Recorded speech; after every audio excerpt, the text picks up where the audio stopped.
Welcome back to Youth Connect. Welcome! Kayo dyan, welcome. Sige nga, sabihin niyo sa katabi niyo, welcome! Ayan, masaya tayo dahil Friday night na naman at lagi talagang masaya dito sa Youth Connect. Amen? Amen. Praise the Lord. So thank you Lord for another night. Dahil may mga ganito tayong fellowship na kung saan nagkakasiyahan, nagbabonding, at saka nagpe-pray at nag-aaral ng Word of God. So last Friday, we ended our series na Fruitful Generation na kung saan inisa-isa natin yung mga 9 fruits of the Holy Spirit. At ngayon naman, mag-e-embark na tayo sa ating new series. So sa mga nagpo-Facebook, social media, nakita nyo na ba ang ating new series? It's all about life on track. So before we start, let's pray.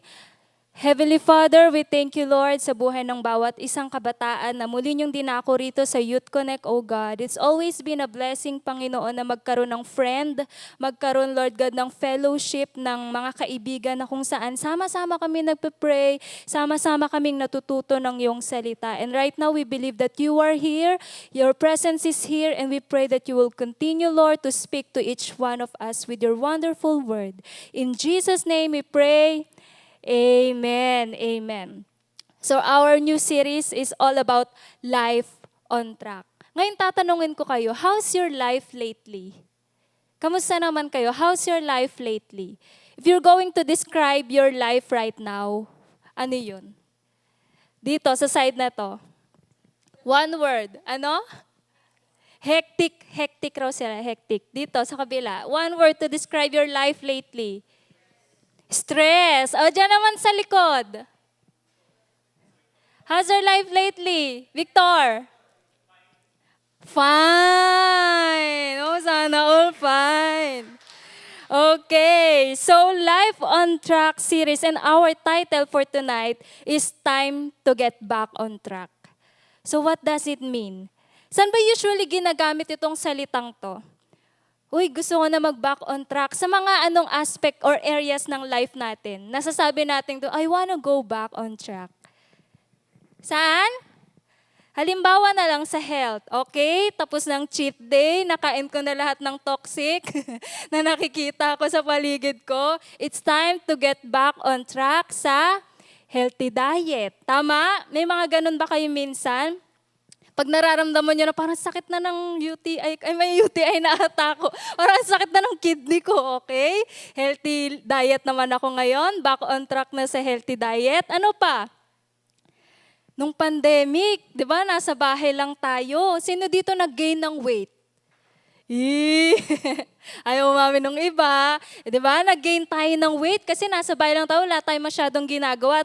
So nung pagkatapos ng pandemic, ano sinasabi natin? Okay, back on track na ulit ako sa pagpapasexy, sa physical fitness. Ano pa? Galing kayong bakasyon. Siyempre, nag-leave kayo sa work.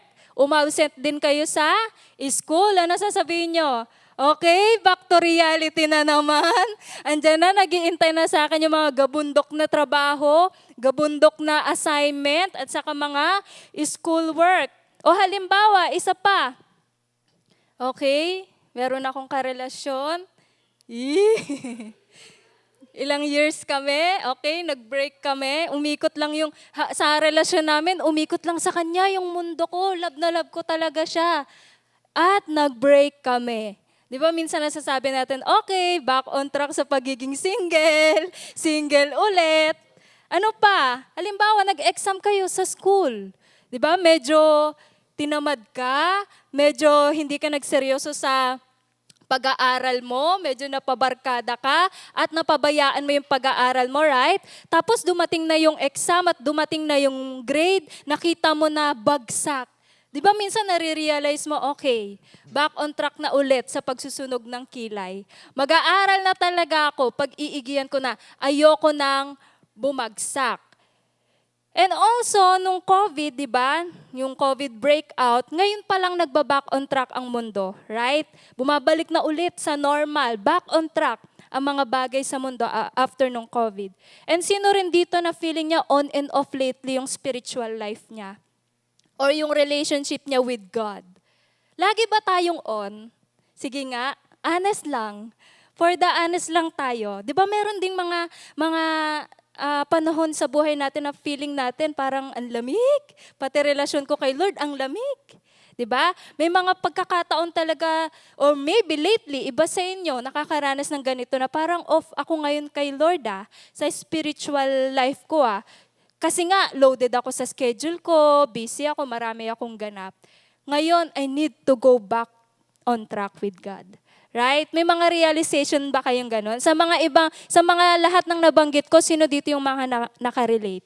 Diba? Sa health, sa work, sa spiritual life, and other areas ng ating buhay. So nakita natin yung word na back on track. It means going in the right direction again after a mistake or failure. Or it could be starting over. Diba? Pagsisimula, ganon. O kaya, nalihis ka, nag-off track ka, and then you will go back track. Right? Okay, alam nyo ba, there's someone in the Bible na nag-off track din siya. And then nakita ni God, saan siya pupunta? Pero hindi niya alam, mapapahamak siya, okay? He's getting off track and God saved him. At binalik siya on track. And his name is Jonah. Sino dito nakakakilala kay Jonah? Wag kayong ganyan. Miski ang mga Kids Connect, alam nila, kilala nila kung sino si Jonah. Okay? So, konting storytelling tayo sa Jonah 1, verse 1 to 7. Okay, we have a Bible verse. The word of the Lord came to Jonah, the son of Amittai, saying, "Get up and go to the large city of Nineveh and preach against it, for their sin has come up before me." Inutusan ni Lord itong si Jonah. Si Jonah, siya po kasi ay propeta. So sa Bible, kung ikaw ay propeta, that means you are a messenger of God. So ano yung pinapasabi ng Lord sa'yo? You will go to that city or to that place para sabihin kung ano yung pinapasabi ng Diyos. At itong sabihin mo sa kanila, Jonah, preach the word of God, the gospel, the salvation, dahil nga sumusukdulan na yung kasalanan nila sa Diyos. And then, but Jonah ran away from the Lord going toward Tarshish. He went down to Joppa and found a ship which was going to Tarshish. Jonah paid money and got on the ship to go with them to get away from the Lord. Okay? Then the Lord sent a powerful wind upon the sea, and there was such a big storm that the ship was about to break up. The sailors became afraid, and every man cried to his God. They threw the things that were in the ship into the sea so that it would not be so heavy. But Jonah had gone below in the ship and had lain down and fallen asleep. So sabi ni God, punta ka ng Nineveh. Pero saan pumunta si Jonah? Sa Tarshish. Sumakay siya ng ship at bigla raw bumagyo. At nahalos masira na yung ship na kanilang sinasakyan. Pero si Jonah raw nasa ilalim, anong ginagawa? Natutulog ng mahimbing. Next verse. So the captain went to him and said, "How can you sleep? Get up and call on your God. It may be that your God will care about us and we will not die." Then the sailors said to each other, "Come, let us draw names so we can find out who is to blame for this trouble." So dahil siguro kanina okay naman yung panahon, pero nung maya-maya biglang bumagyo at nagtataka na sila, parang ang bilis ng switching ng weather. Hindi nila inaasahan yung bagyo. Kaya tinitingnan nila kung ano yung dahilan, bakit nagkaroon ng bagyo. At nabasa natin kanina na nagpipray na sila sa kung sino-sino yung mga Diyos nila. Fini-figure out nila kung ano yung dahilan at kung sino yung dapat sisihin kung bakit may bagyo. So they drew names and anong sabi? Back to the last verse, please. And Jonah's name was drawn. Nakuha nila yung pangalan ni Jonah. And then next verse. Then they said to him, "Now tell us, who is to blame for this? What is your work? Where do you come from? What is your country? From what people are you?" Next verse, Jonah said to them, I am a Hebrew, and I worship the Lord God of heaven who made the sea and the dry land.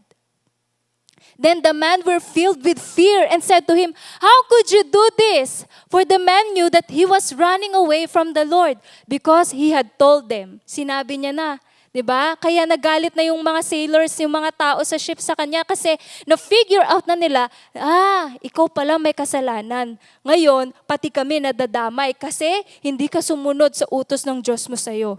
So they said to him, anong gagawin natin para umalis na tong bagyo na ito? For the storm was getting worse. So nag-isip sila ng paraan. Si Jonah pala yung dahilan at sinisisi nila. Next verse. Jonah said to them, pick me up and throw me into the sea. Then the sea will quiet down for you. So they picked up Jonah and threw him into the sea, and the storm stopped. Then the men feared the Lord very much. They gave a gift in worship to the Lord and made promises to Him. Binuhat nila si Jonah at tinapon nila sa dagat. At bigla na lang, parang walang dumaang bagyo. Naging kalmado ulit ang dagat at nawala yung ulan at bagyo. Next verse. The Lord, imagine, kasi ang dali lang basahin, di ba, sa Bible. Pero let us use our imagination. So hinagis sa napakalawak na dagat, parang kawalan. Sino na dito nahagis sa dagat?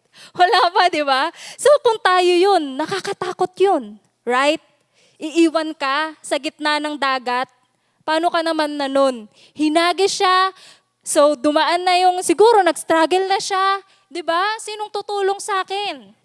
Wala na nga gustong tumulong sa kanya kasi nga may ginawa siyang kasalanan sa Diyos. Kung may tutulong naman sa kanya, baka mapahamak rin.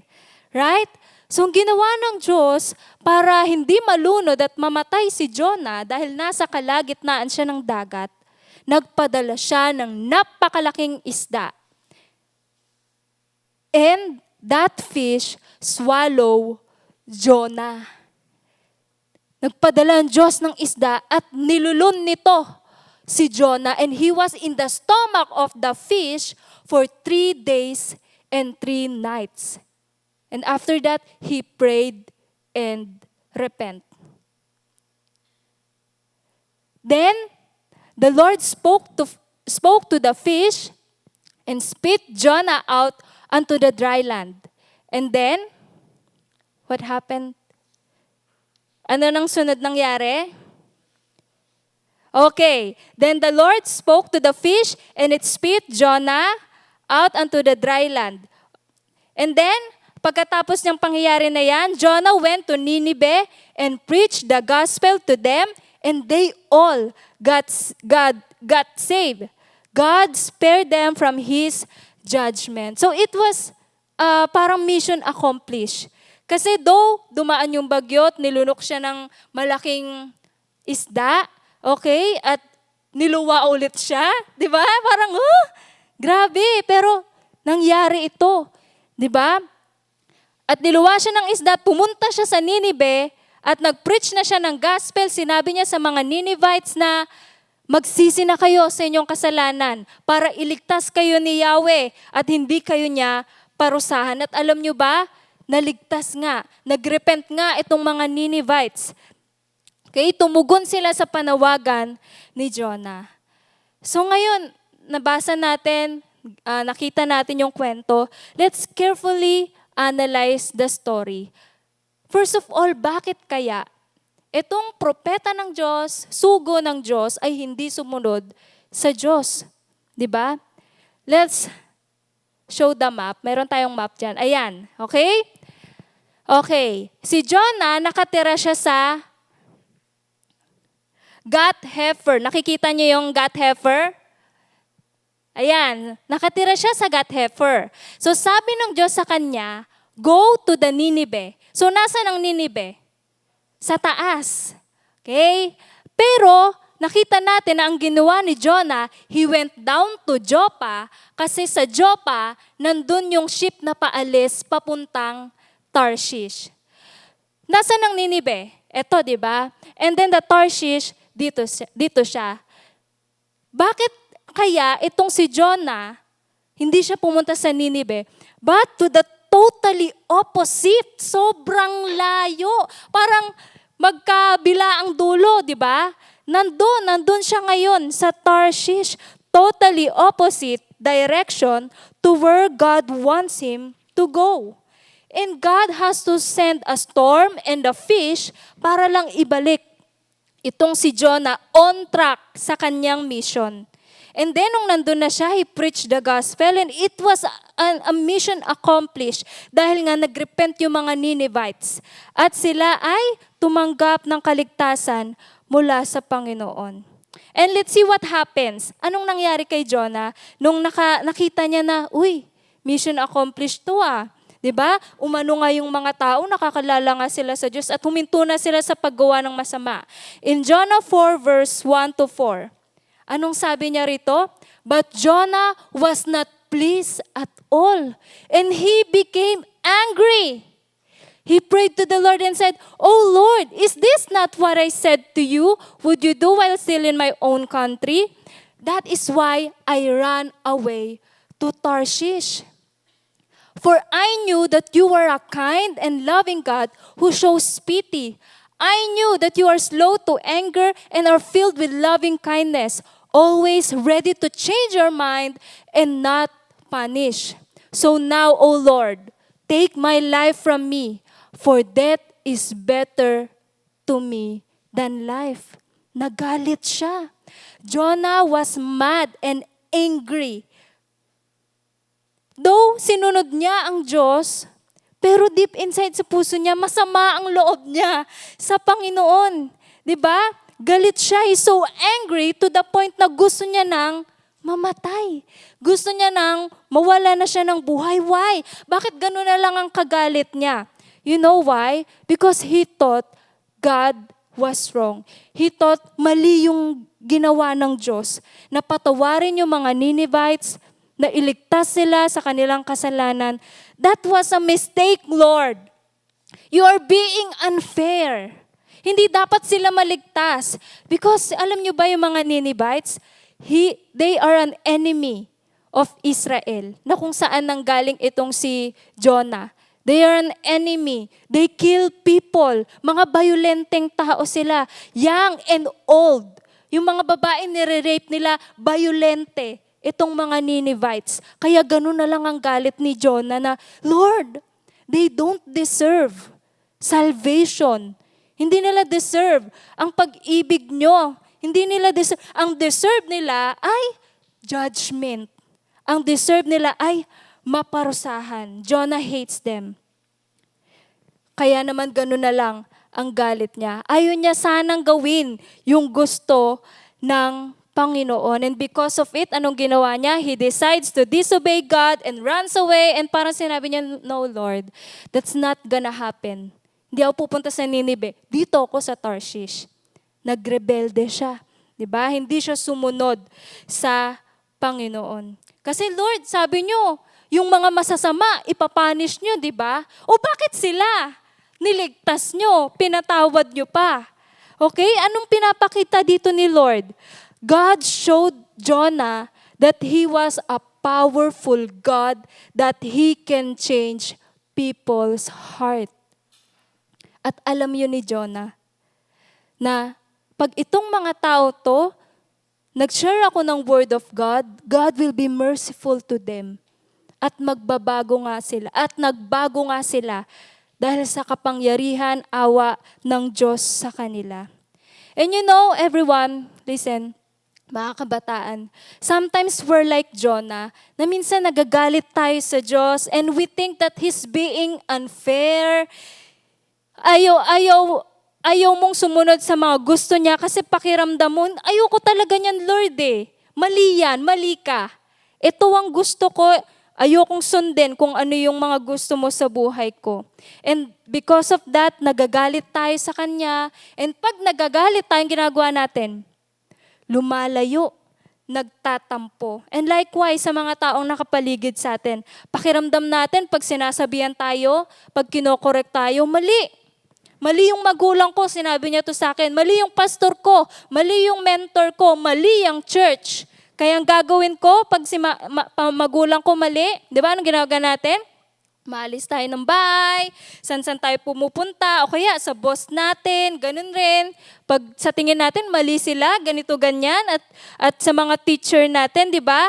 We end up galit at saka nagtatampo at umiiwas sa kanila. And sometimes, or most of the time, we blame God for everything. Kasi feeling mo, mali itong pinapadala ng Diyos sa buhay mo. And He is not giving what you want in your life. Pero I'm gonna ask you this question. Who has the wisdom to create heaven and earth? Ikaw ba? Right? Who has the highest authority and power na meron dito sa mundo? Tayo ba? No. Sino ang naghirap at napako sa krus para sa kasalanan ng sangkatauhan? Tayo ba? No, it was the Lord. Diba? So let's ask ourselves, meron ba akong karapatan or any reason para magalit ako sa Panginoon? Okay? Let's think of it. Sabihin natin na kung hinayaan kaya ni Lord si Jonah na mag-off track, sa tingin nyo, ano mangyayari kay Jonah? Maaring patayin na lang siya ng tuluyan ng Diyos, di ba? Dahil disobedient siya eh. Ano pa? Ano pang mangyayari? Kung let's say for example, hindi sinave ni Lord itong si Jonah sa kanyang paglayo. Sige nga, meron ba tayong gustong mag-guess dyan? Arlo, ano sa tingin mo mangyayari pa? Pag si... Hello? Kung si Jonah ay nagpatuloy sa pag-off track niya, hindi talaga siya sumunod sa Panginoon at hindi gumawa ang Diyos ng paraan para maibalik siya sa mission niya. Do you have any idea? Right. Hindi maliligtas sa mga Ninevites at kung mangyari yon, patuloy nilang i-oppress ang mga Israel. Magpapatuloy sila sa kanilang kasamaan at hindi yun na-realize ni Jonah. Pinairal niya yung galit niya dun sa mga tao na they don't deserve salvation. Dapat sa kanila mamatay. Dapat sa kanila maparusahan ng Diyos. And you know, most of the time, God's words and commandments are being misunderstood. Sino dito yung paminsan nagbabasa siya ng Bible, di ba? Na nakukonvict siya, parang natatamaan siya. No? And parang nasasaktan at may kurot, may bigat sa ating puso na God is really speaking to us. Pero tayo, hindi kaya. Di ba? O kaya minsan pag may nagko-correct sa atin, uy, alam mo ganito ka, huwag kang ganyan. Hindi, ikaw yun. Di ba? Hindi ako yun. Ikaw yun. Di ba? Talagang biniblame natin yung ibang tao, no? Pero sometimes pag nagbabasa tayo ng Bible, nasasaktan ako, convict tayo, you know? That's a way of God. He's trying to speak to you. He's trying to speak to us, to correct us, and change us. Nakita ba natin na ginawa talaga lahat ng paraan ni Lord para ibalik on track si Jonah? He has to send a storm na maaabala pang isang buong barko nang dahil sa kanya. Right? Pati yung isda na nagsiswimming lang ng mapayapa ay nautusan pang lumunok ng tao. You see?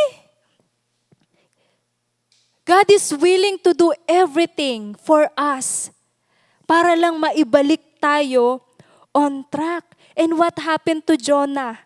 You know, it was God's love and grace kay Jonah na malunok siya ng isda. Dahil nung nasa loob siya ng stomach ng isda, doon niya na-realize na mali pala tong ginagawa ko. What I am doing is a mistake. Ako yung mali rito. Mali to na dinidisobey ko ang Panginoon. Okay? He came to his senses na oo nga, mali to. at doon siya ay humingi ng kapatawaran sa Panginoon. And after 3 days, inutusan ng Lord yung isda na iluwa siya sa shore. Okay, he finally came out and masaya siya na nakakita ulit siya ng sunlight. Nakita niya ulit yung mundo. Kasi imagine, nasa loob ka ng tiyan ng isda, di ba? Okay, nung lumabas na ulit siya, again, binigyan siya ng second chance ni Lord na, okay, Jonah, let's start over. Punta ka sa Ninive, please, di ba? Gawin mo na yung pinag-uutos ko sa'yo. And by that time, he's now ready to obey God. Okay? Na-realize niya na yung mali niya. Okay? And you know, isa pang maganda dito kay Jonah. Okay, kasi meron ba tayo diyang verse na, yun nga yung tinanong siya ni Lord na, do you have any reason to be angry? And after dun sa pinakita sa verse, hindi na nagsalita si Jonah. Kasi alam niya na-realize niya na, ano nga bang dahilan ko para magalit ako sa Diyos na aking tagapagligtas, na aking Diyos at Master. He accepted what God wants for his life.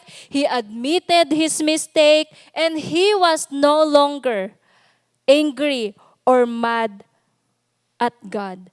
So what are the lessons na pwede nating matutunan dito sa nangyari sa buhay ni Jonah?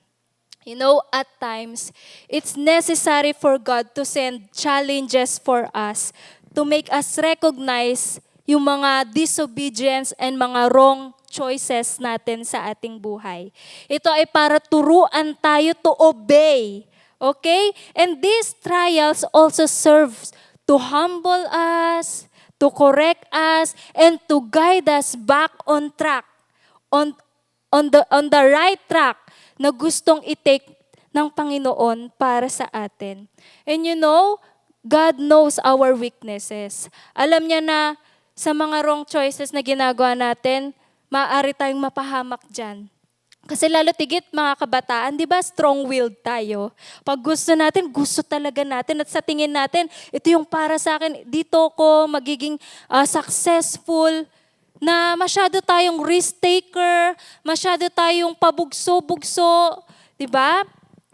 Alam yan ni Lord na may mga weaknesses tayo. He knows na minsan may mga gagawin tayong bad choices na eventually, makakapagwala sa atin ng landas, diba? Makakapag-off track sa buhay natin, makakasira ng ating buhay. Kaya, always ready si God na lagi tayong ibalik on track if we are willing, if we will allow God, diba? Na ibalik tayo on track sa ating buhay. And I think, isa sa mga dapat nating gawin is to get back to God's Word. Di ba minsan feeling mo lost ka na, yun na, off track ka na, hindi mo na alam sa na direksyon ng buhay mo. And tatanungin ko kayo, are you reading your Bible every day? And I think that's the reason why we feel lost in life. Kasi hindi tayo guided ng Word of God. At alam nyo ba, God created the Bible, the Word of God, para maging ating life track. Ayan, nandyan sa salita ng Diyos ang mga guidance and wisdom in any areas ng buhay natin, spiritual man yan or natural areas ng ating buhay, makakagain tayo dyan ng enlightenment, gabay. So, if we are not reading our Bible, para tayong mga alam niyo yun, buhay ka, pero wala kang sight. Hindi mo alam kung saan direction ka pupunta. O kaya naglalakad ka dahil nga wala kang makita, madilim, di ka guided ng Word of God, mai-stumble ka. Tama? Kaya it is very important if gusto mong ayusin ang buhay mo at manumbalik on the right track, you need to get back to God's Word. Buksan mo ulit yung Bible mo. Kaya tama to. Nagsasama-sama tayo dito sa Youth Connect. Nag-aaral tayo ng Word of God.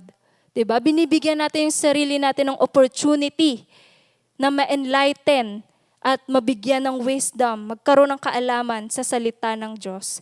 Psalms 32 verse 8. Sige nga, basahin po natin. I will show you and teach you in the way you should go. I will tell you what to do with my eye upon you. You see, we are guided by the Lord at kung tayo ay nag-aaral ng Word of God. And also Psalm 119 verse 9, how can a young man keep his way pure? By guarding it according to your word. Kaya read your Bible, get back to God's word. And another thing is that respond to God's second chances. Si Jonah, binigyan siya ng isa pang pagkakataon ng Diyos, di ba? Minsan, di ba, sa mga relationship, may second chance pa ba? Di ba? Kaya sa kung ano mang, sa work, sa school, di ba, may second chance pa ba? Minsan wala na eh. Pero sa kabutihan at awat biyaya ng Panginoon, may second chance kay God. And nakita nga natin that God is willing to do everything para lang ibalik tayo on track. And also, alam nyo ba yung verse sa Bible na may mga 100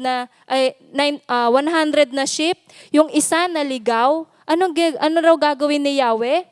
Iiwanan niya muna yung 99 just to find that one sheep at ibalik siya. So you see, God is willing to do everything for us. He's always ready to help us na manumbalik sa Kanya, manumbalik sa track ng ating buhay dahil may maganda siyang plano sa atin. We just need to cooperate with God. Admit our mistake na, Lord. Oo nga, no. Nung ako nasusunod sa buhay ko, nasira lang buhay ko, naligaw lang ako, marami lang akong kasalanan and wrong choices na nagawa. Pero right now, Lord, I want to cooperate with you. Ikaw po ang manumbalik sa right track sa buhay ko, oh God. And Isaiah 29 verse 24, let's read. Those who got off track will get back on track. Yes, amen. And in Jude 1 verse 24, now all glory to God who is able to keep you from falling away, bring you with great joy into His glorious presence without a single fault. Praise the Lord. Okay. Sa ending natin, sino na dito nakasakay or at least nakakita na ng train? Right? Di ba? Nakasakay na tayo ng train o kaya nakakita na tayo ng train. Napansin ba natin na sa ibaba, merong, di ba? Ang tawag doon, train track. Okay? Napansin natin na itong train lang, siya lang yung transportation na merong track na bakal, di ba? Siya lang din yung transportation na hindi pwede dumaan sa highway lang, nang siya lang. Right? Kailangan meron talaga siyang track. Hindi siya katulad ng mga four wheels na kahit saan, sa lubak man yan o kaya sa highway. Meron siyang track lagi. Yung track na nakikita natin na bakal, di ba? Doon kasi dumadaan yung gulong nung tren. Yan. That is a train rack or kaya railroad. Ano pa bang mga tawag dyan? Oh, yun. Railway. Okay? Ano ang purpose nito? Anong purpose ng rail track or railway? Ito ay para bigyan ng smooth and stable surface yung tren para makapunta yung train sa kanyang destination. So my question is, imagine, mahaba ang train, di ba? Imagine kung walang train track or railway, anong mangyayari sa isang train? Hindi gagalaw, ano pa? Halimbawa, kung umandar siya, ano mangyayari sa kanya? Magkakalas, magka-crash, di ba? Magkakaroon ng aksidente, mapapahamak yung mga taong nasa loob. So likewise in our life, if we lose track in life at yung mga goals natin, may mga goals ba tayo sa buhay natin? Diba? May mga health goals, career goals, relationship goals, ano pa? Career and spiritual goals. Makikita mo lahat ng yan magfo-fall apart. Magka-crash. Katulad ng nangyari dyan sa picture natin, di ba?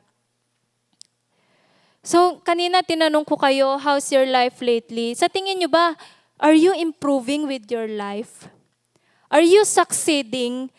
Hindi man naabot nyo na, pero at least you are going there sa mga goals nyo sa buhay nyo. Diba? At least, paunti-unti, na sa tingin nararamdaman mo na malapit ka na at maaabot mo na yung mga goals mo sa buhay mo. O minsan, feeling lost ka. Ako lang ba na, kayo rin ba, na araw-araw ba kayong motivated pagkagising nyo? Na pagkagising, wow, sunrise! Diba? Or minsan, tamad ako, pagod pa ako. Diba, right? Hindi talaga araw-araw may motivation tayo. Okay? May mga times na feeling natin unmotivated, lost tayo sa buhay natin. And maybe because may mga distraction rin, may mga wrong choices tayong nagawa, kaya feeling natin na disalign tayo sa mga goals natin.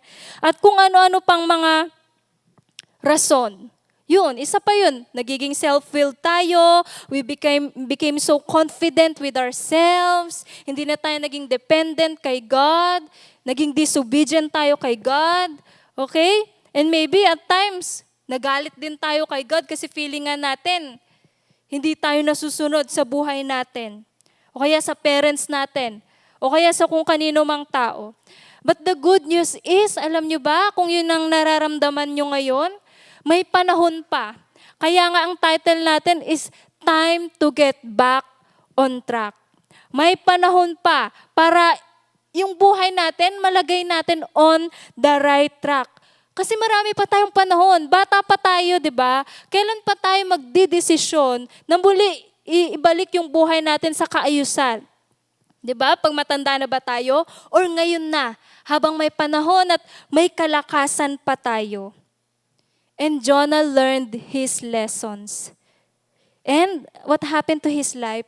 God puts his life back on track. And I believe you too can change. Amen? You too can improve your life and move forward sa mga goals, mga pangarap mo sa buhay. And you can still correct those areas in your life that are causing you trouble. And sa tingin mo na mess up dahil sa mga wrong choices mo in life, you can still correct that by God's help. Okay? We need to cooperate with God and be guided with His Word. Maaari pa rin tayong lumapit sa Diyos, di ba? And get back to His Word. James 4 verse 8, draw near to God, and He will draw near to you. In order for us to get back on track, I want you to remember this, that no matter how much we fail or we think mess up na yung buhay natin in life, we can still come to God. And you know, God will help us and God will never leave us nor forsake us. Kasi alam nyo ba, we can only understand life and experience the fullness of God's plan when we get back to God. When we get back our life to God. Kaya itong series natin, magtuloy-tuloy lang tayo sa pag-attend. Kasi marami pa tayong matututunan. Itong natutunan natin is just an introduction for our series. Kaya I want you right now to all stand. Sabihin mo sa sarili mo and say your name. State your name. Sino ka man. Halimbawa ako, Antoinette, time to get back on track. At isipin mo, anong area sa buhay mo yung kailangan mong i-align ulit, ayusin ulit. Health ba to? Education? Ano pa? Career? Relationship? Spiritual life with God? Sige, right now. Kausapin mo yung sarili mo and sabihin mo, bawa, Mira, okay, 3, 2, 1. Antoinette, it's time to get back on track. Amen. Amen. Hallelujah. Let's pray. And let's lift our hands to the Lord. Let's commit once again our life to God. Heavenly Father, maraming salamat po sa iyong salita. And Lord, we are being blessed. We have been blessed, oh God, sa buhay ni Jonah, na ipinakita nyo ang isang tao, even he is a man of God, still, siya pa rin po ay nagkamali, siya pa rin po ay nag-disobey. But Lord, because of your love and grace to him, pinanumbalik niyo po siya back on track sa kanyang buhay at pagkatawag mo sa kanyang buhay at layunin mo sa kanya, Panginoon. And right now, Lord, here we are. These are the young people, oh God, na there's area in their lives, oh God, na gusto nilang muli ipaayos sa inyo, Panginoon. We once again commit our lives to you, oh God. And you know our weaknesses, you know mga struggles namin, mga pinagdadaanan namin. Lord, you know our heart. You know what's going on in our life, oh God. And right now, we allow you, Lord Jesus, to help us. Guide us back on track, Lord. Because we don't want to mess our life, oh God, that maging failure ang aming buhay, but we want to obey you, Lord. We want to commit ourselves to you once again. Be the captain of our life, oh God. At ibalik niyo po kami sa mga plano at inyong salita sa aming buhay. Because Lord, at the end of this, kami rin po ang mabibenepisyohan nito. Kami rin ang magiging masaya, ang magiging successful at mapagpapala if, Lord, we commit our lives to you. Thank you, Heavenly Father. This is our prayer. In Jesus' name. Amen. Amen. Thank you and see you ulit next Friday. God bless.